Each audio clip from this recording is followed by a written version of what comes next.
Perfecto. ¿Qué tal? ¿Cómo están amigos y amigas de esta comunidad? Hemos platicado con ustedes, hemos compartido lo que sucede al interior de la Congregación de los Legionarios de Cristo a través de diversos analistas, personajes, quienes han desnudado precisamente la corrupción que impera incluso después del periodo de Marcial Maciel y el poder que han logrado acumular gracias a las relaciones con medios de comunicación, con empresarios de distinto índole, élites de nuestro país. Pero hay un caso en particular que yo quiero compartir con ustedes y que le agradezco muchísimo de verdad a Ana Lucía Salazar que nos comparte, nos otorga esa confianza, que tiene que ver con uno de los legionarios, quien acaba, por cierto, de fallecer, pero que sin duda alguna marcó esta oscura y criminal etapa en esta congregación. Saludo con mucho gusto a Ana Lucía. Ana Lucía, ¿cómo estás? Hola, ¿cómo están? Muchísimas gracias por el espacio y bueno, pues aquí hablar otra vez del Señor Fernando Martínez, Legionario de Cristo. Platícanos un poco, Ana Lucía, parte de la historia que tú has denunciado, que has tenido el valor de alzar la voz, de enfrentar a un grupo que no es fácil de enfrentar y mucha gente lo sabe, es que todo esto comienza desde que tú eres muy pequeña, desde que tienes alrededor, tú me corriges por favor, de 8 años. Y caray, este hombre, ¿qué papel juega? ¿Qué papel tenía en la congregación? Él fallece, cierto, pero ¿en qué momento se encontraba al momento de fallecer al interior de la misma? ¿Cómo está todo alrededor de esta historia? Bueno, yo tenía 8 años, estaba en la escuela, en el Cumbres de Cancún, Quintana Roo. Antes se llamaba Instituto del Caribe. Y pues en 1991, cuando este señor me abusó sexualmente de 1991 a 1992, quiero que sepa la gente que no se sabía que Marcial Maciel era un pederasta.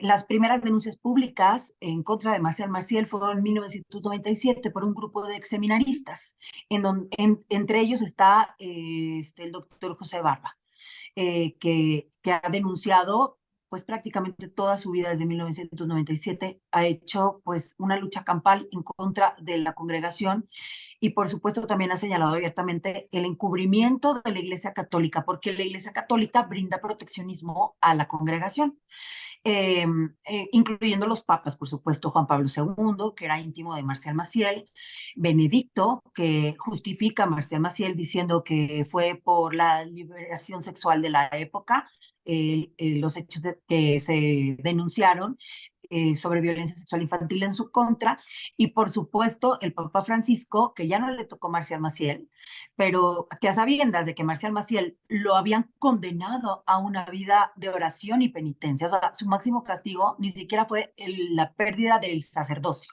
sino que aparte lo retiraron a rezar y a penitencia. No sé qué es penitencia para ellos, porque ellos construyen todo un mundo espiritual y en su creencia, con eso van tapando los hoyos. O sea, por ejemplo, te voy a poner un ejemplo. Yo cuando estaba chiquita, el cura en la capilla del colegio me abusaba y me decía que no estábamos haciendo nada malo porque Dios estaba viendo. O sea, Dios un ser omnipresente, ¿no? Y omnipotente. Entonces, por ende, esto es muy confuso cuando tú eres creyente y tú estés pequeña. Y aparte, te inculcan esta creencia de la justicia divina, del cielo y del infierno, del que es malo, no importa el error que cometa, si se arrepiente en el último segundo de su vida, se va al cielo. Entonces, si no vamos bajo esa premisa, pues todos nosotros que, que le echamos ganas para ser buenas personas, nos vamos a topar con toda la bola de pederastas que se arrepintieron en el último segundo allá en el cielo. Eh, entonces, todo esto se organizó dentro del colegio. Fernando Martínez fue un agresor que, pues bueno, que tenía este tipo de conductas delincuenciales durante 50 años de su vida. Murió a los 82, 83, una cosa así. Y 50 años de su vida violó niños, niñas y adolescentes.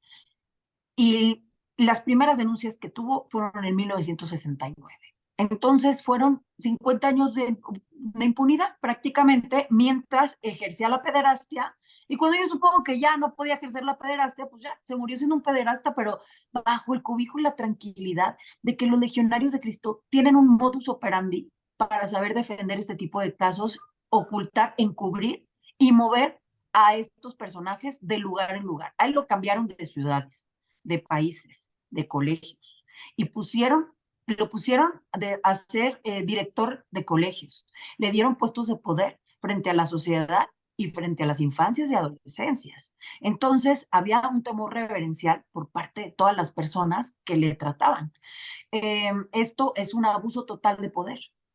Y yo quisiera agregar que la pederastia clerical es un delito dentro de la rama de la violencia sexual infantil, es un delito de los menos visibilizados ante la sociedad. ¿Por qué? Porque a las víctimas de la pederastia siempre nos mandan a conformarnos porque fue algo que Dios nos mandó para transformar su iglesia. No, señores, no todo se trata de su iglesia.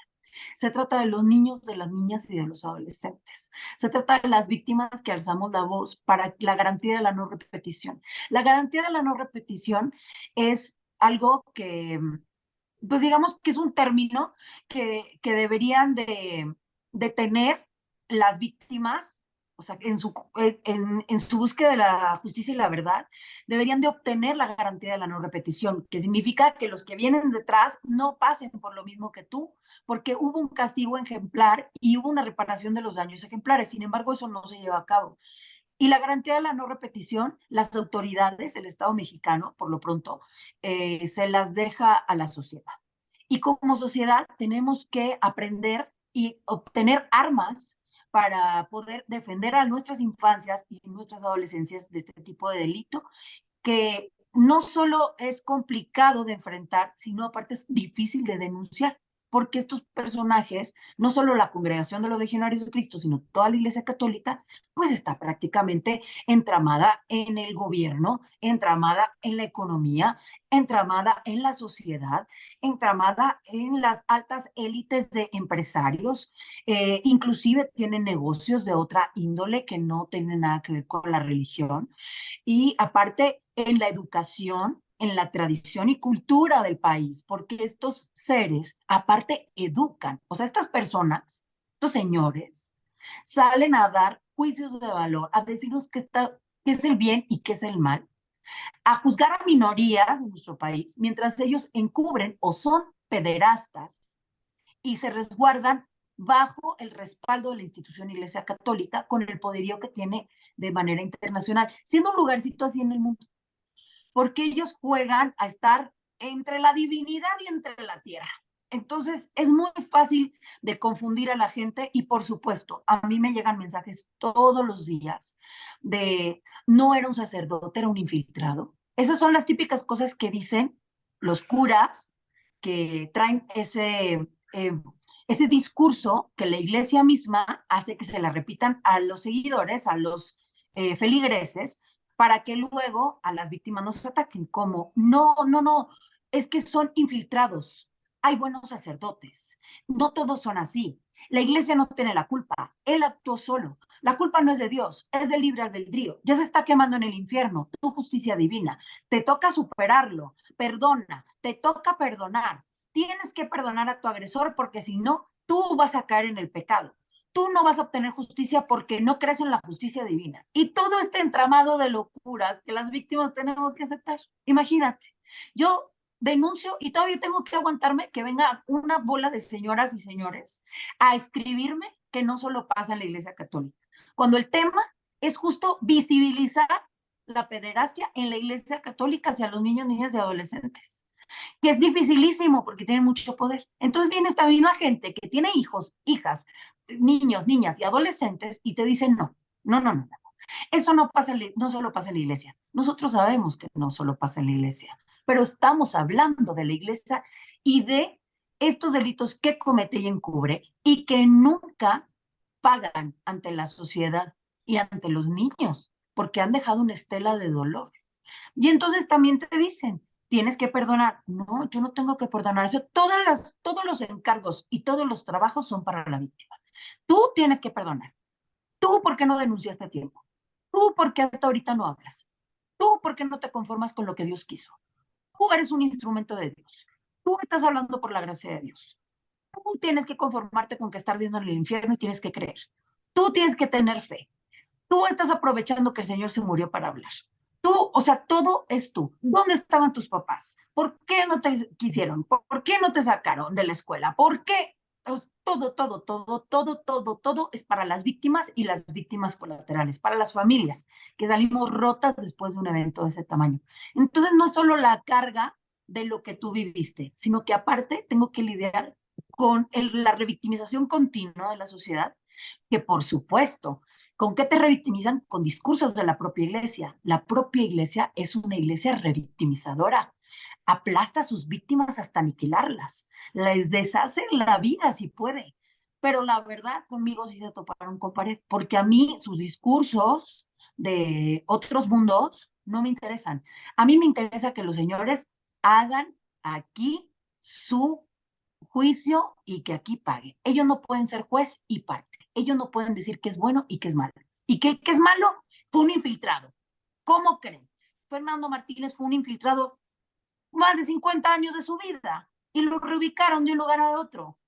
Ellos son los infiltrados. ¿Quiénes son los infiltrados? Todos son los infiltrados o simplemente se sostienen de una ideología y de un discurso, pues, que hace que ellos no paguen por sus responsabilidades. Así que yo los responsabilizo a ellos y a su ideología de su Dios. Por supuesto que sí, porque ese Dios ideológico que ellos crearon le lava las manos de todo lo que ellos hacen. Nunca se hacen responsables. Ana, ¿qué pasa? Ahorita tocabas un tema muy interesante para profundizarlo. ¿Qué pasa al interior de la congregación? Pero me refiero entre la ciudadanía, porque como bien lo denuncias y bien lo señalas, es una congregación de un comportamiento criminal que está perfectamente amparada y protegida por poderes fácticos, los cuales están vinculados directamente con ellos. Pero ¿qué pasa con la congregación ciudadana? ¿Qué pasa con todas estas personas que de una u otra manera también están relacionadas con ellos de diferentes estratos sociales y que, como en tu caso, como en el de Barba, como el de muchos otros que alzaron la voz, de repente se convierten entonces ya en tiro al blanco, en lugar de empezar a ver que ustedes son las víctimas, que ustedes son las víctimas, y de repente se trata de convencerse, autoconvencerse, cómo entender a esa gente? Mira, ellos tienen un mecanismo muy inteligente de volverse el centro de todo el problema. O sea, las víctimas no importan. Pobrecita de la iglesia, pobrecito de nosotros, porque nosotros no tenemos la culpa de que Marcial Maciel haya sido un pederasta, nosotros qué. Sin embargo, hasta hoy mantienen la misma estructura dentro de su congregación. Y la iglesia lo sabe, la iglesia, la institución Iglesia Católica lo sabe. La congregación de los legionarios de Cristo es parte de la iglesia católica. O sea, no es como que son diferentes, no. Pese a que son dos tipos de instituciones, ambas están afiliadas y pertenecen a la gran institución internacional de la Iglesia Católica, y eso les ha hecho posible capitalizar porque ellos son muy capitalistas del tema de Dios. Entonces, bajo ese amparo de lo divino, ¿cómo les ganas? Es que ya le pagó el karma. Y tú otra vez, esa es tu creencia. Pero aquí en esta tierra hay leyes, hay restricciones, hay parámetros, hay cosas que tenemos que respetar porque somos una civilización. Y entonces parte de las leyes es no violar niños, niñas, ni adolescentes, ni adultos, no violar. Entonces, que coincidentemente en los 10 mandamientos no está no violarás. Y entonces esta gente, ¿qué es lo que hace? Reduce, minimiza y matiza el delito de la violación sexual infantil a pecado. Y entonces, en lugar de decirle delito, le dice error.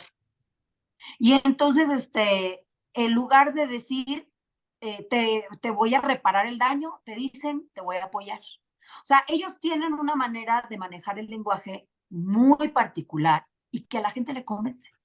con mucho eufemismo, con mucho truco, para que la gente siga comprando y repitiendo estos discursos que a la larga son ataques directos contra las víctimas para invalidarlas, invisibilizarlas, descolocarlas del centro, que en lugar de atender el problema per se empieza a ver que los pobrecitos son ellos. Es que nosotros somos buenos, pero él fue un infiltrado malo y entonces por él nos la llevamos todos.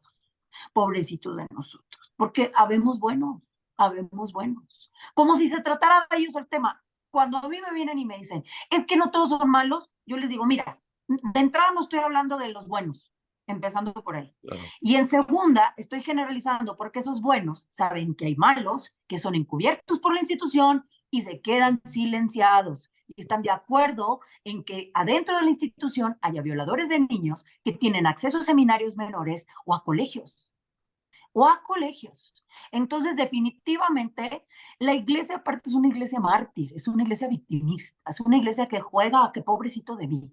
Y la congregación de los legionarios de Cristo, que aparte viven en la opulencia, sus castillos, con unas cantidades de dinero exorbitantes, porque esa congregación es un negocio de Dios. O sea, no de Dios nuestro Señor, de Dios, de su Dios, de lo que ellos dicen que es Dios, de lo que ellos enseñaron al mundo de lo que era Dios.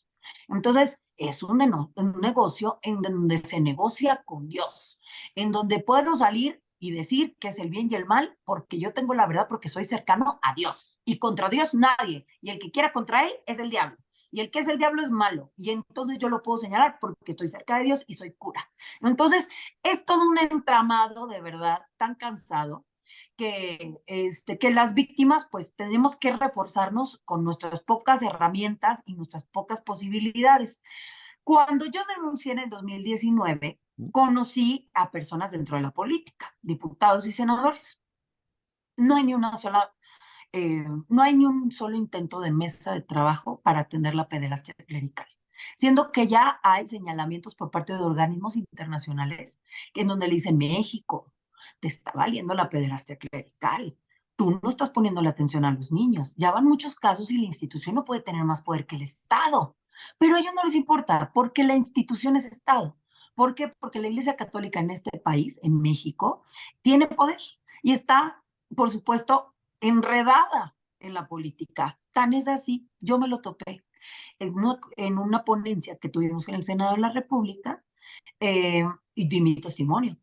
Y como yo estaba ahí, me mandaron a un legionario de Cristo para hablar conmigo porque lo que ellos querían es que yo ya me aplacara, porque el tema tomó mucha algidez en el 2019.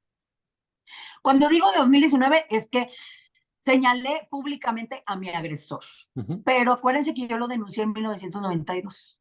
¿Ok? Acuérdense, eso es muy importante porque me dicen, ¿por qué te esperaste tanto? No, yo lo denuncié de volada. Yo fui una chica que tuvo, o sea, yo fui una niña que tuvo herramientas, que mis padres me dieron herramientas y que pude verbalizar lo que me sucedió cuando era niña. Pero bueno, en el 2019 existió esta ponencia en el Senado de la República, yo la di, y por supuesto se apareció un legionario de Cristo, fúrico, atacado, o sea, rojo, como tomate, así diciéndome que era una víctima que estaba enojada y que no tenía derecho, así, o sea, a reclamarme. Y lo paré en seco. Y dije, no, no, no, no, no, a mí tu congregación no me importa, tú no me interesas y yo no voy a ser tratados con agresores. Tú y tu congregación son asquerosas, me dan asco, violan niños y niñas, encubren violadores y no les importa. Son una congregación pederasta. Son, es más, son una congregación delincuencial. Eso es lo que son, llenos de delincuentes que se encubren y se defienden entre ellos. Y yo me di cuenta que ese cura pues saludó a todos los senadores y a todos los diputados, sin problema. Entonces, cuando tú como víctima estás dando una ponencia y te viene un representante de la iglesia y lo tratan con tal condescendencia y con ese trato tan especial que le dieron ahí los senadores, ¿cómo crees que me sentí? O sea, estás del lado de las Totalmente víctimas sola, o estás claro. del lado de la iglesia. Mis agresores son la iglesia. Mi agresor es un legionario de Cristo. Tú estás tratando con condescendencia a los legionarios de Cristo cuando hay una víctima aquí que aparte me viene a agredir el Señor. Entonces yo me di cuenta que estas personas del gobierno no tienen, vaya, su trabajo no es con la sociedad, es con los altos poderes. A ellos les interesa quedar bien con ellos. Si te traje a la víctima, y está muy mal, padrecito, que ustedes estén haciendo eso. Pobres chicos, ¿cómo se atreven? Pero nunca me visto, o sea, nunca lo tomo como algo que de verdad me agrede como sociedad y como servidor público, ¿no? Y eso para mí fue indignante porque me di cuenta que no hay un solo servidor público que tenga intenciones de abrir debate en el tema y ponerlo sobre la mesa y decir, eh, tenemos que hacer algunas mesas de trabajo para hablar de la pederastia clerical, que es una rama de la violencia sexual infantil, que está invisibilizada en este país y que aparte de todo, las víctimas son revictimizadas y mandadas a callar por la horda de seguidores de la iglesia. O sea, es un ataque constante. A mí me ha escrito gente que no es creyente para decirme que hasta tenga cuidado por mi vida. Imagínate tú. O sea, tremendo. El tema es profundo y tremendo. ¿Y qué te puedo decir? O sea, te podría hablar de cómo lo tomó el Vaticano, pero qué hizo aquí el nuncio apostólico, pero qué hizo la SEM, o sea, el episcopado mexicano, pero qué hicieron los legionarios de Cristo y cómo respondieron, pero cómo se manejan las denuncias clericales y cómo desde la fiscalía, cuando tú quieres interponer una denuncia, le hablan al cardenal en turno para decirle que tienen ahí uno de los suyos que procede, para que ellos puedan captar a las víctimas. Y entonces hacer de un tema de derechos humanos un tema de espiritualidad y Dios. Y ya, ahí se perdió. Ahí se perdió la búsqueda de verdad y justicia para las víctimas. Me queda Ana Lucía Salazar, yo te agradezco muchísimo estos minutos para nuestra comunidad, tu confianza y de verdad la denuncia con tanta valentía que, como bien dices, has venido haciendo desde hace ya muchísimos años en contra de simplemente pederastas y criminales que siguen ahí, siguen siendo impunes en muchos sentidos y por eso es tan también valiosa tu voz. Yo te agradezco muchísimo. Muchísimas gracias a ti, a tu audiencia y bueno, es importante que tengan esta información a mano.